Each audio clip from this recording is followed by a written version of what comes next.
চলেন আপনাদেরকে কক্সবাজারের কিছু সুন্দর স্থান দেখাই। এটা হচ্ছে মিনি বান্দরবন, যেখানে এখন আমি হাঁটতে হাঁটতে উঠবো। আপনারা দেখবেন, মানে এখানে উঠতে মোটামুটি হাঁপিয়ে যাবেন, যেহেতু উঁচু একটা পাহাড় আছে এখানে। এখানে এই জায়গাটা যেখানে মানে ঢুকে এই মিনি বান্দরবনের ভিতরে, যে রোডটা দুইটা পাহাড়ের মাঝখানে যখন ঢুকে, এটা এত সুন্দর একটা দৃশ্য যেটা আমি আপনাদেরকে ক্যাপচার করে দেখাইতে পারি না, যেহেতু মোবাইল থেকে ভিডিও করি। তো এই জন্য আমার ভিডিও এত সুন্দর আসবে না।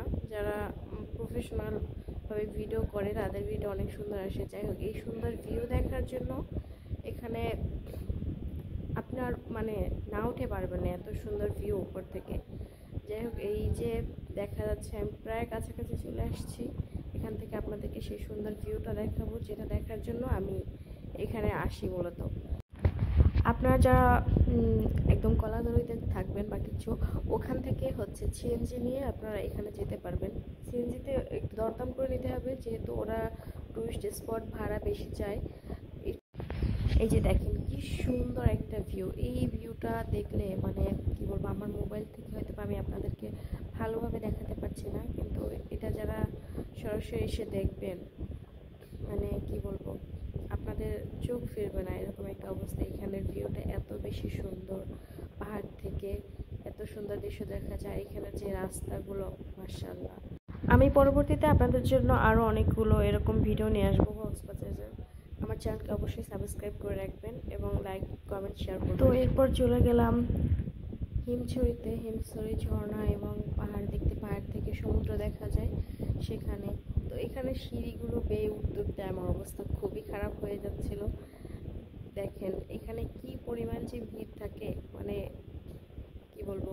আসলে এখানে যারা আসছেন তারা তো জানেনই, এবং যারা আসবেন তাদেরকে দেখানোর জন্য যে এখানে প্রচুর ভিড় থাকে।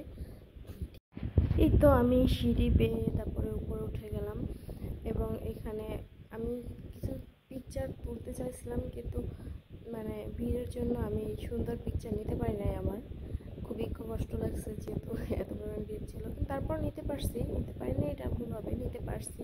কিছু পিকচার নিয়েছিলাম। এখনও পুরোপুরি উপরে উঠি নাই, মানে এত বড় পাহাড়। এখান থেকে হচ্ছে সমুদ্রটা এত সুন্দরভাবে দেখা যায়। তারপর এখানে এই যে এখানে মানুষ ছবি তোলে, কিন্তু এই যে দেখেন এইখান থেকে যে ভিউটা, কি বলবো, আইসোটিক একটা ভিউ, এত সুন্দর ভিউ। এখানে আপনারা যারা কক্সবাজার যাবেন অবশ্যই ভুল করবেন না এখানে যেতে। এখানে অনেক সুন্দর একটা স্পট।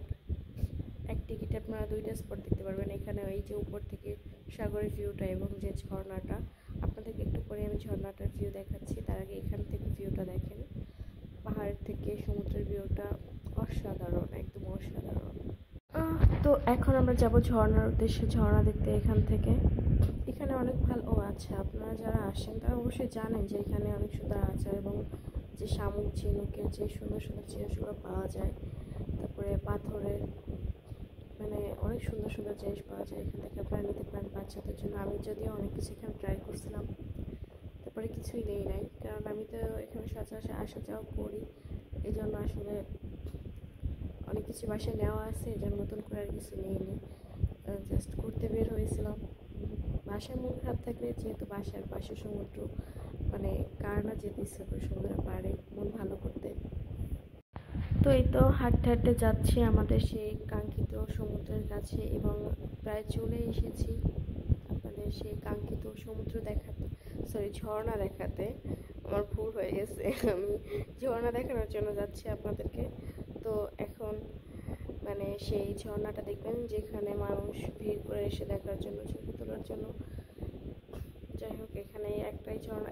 অবশ্য কক্সবাজারে আরও ঝর্ণা আছে, যেগুলো মানে একটু গ্রাম টাইপের ভিতরে পাহাড়ি অঞ্চলে। তো ওইখানে যেতে অনেক টাইম লাগে, এবং একা তো অবশ্যই যাওয়া যায় না। ওইখানে দিনের বেলা যেতে হবে, এবং সাথে অনেক মানুষজন থাকতে হবে, অবশ্যই পুরুষ মানুষ থাকতে হবে। মেয়েরা চাইলে একা ওখানে যেতে পারবে না, কারণ স্পটটা মানে আমি যতটুকু শুনছি যে ওই স্পটটা একটু রিস্কি।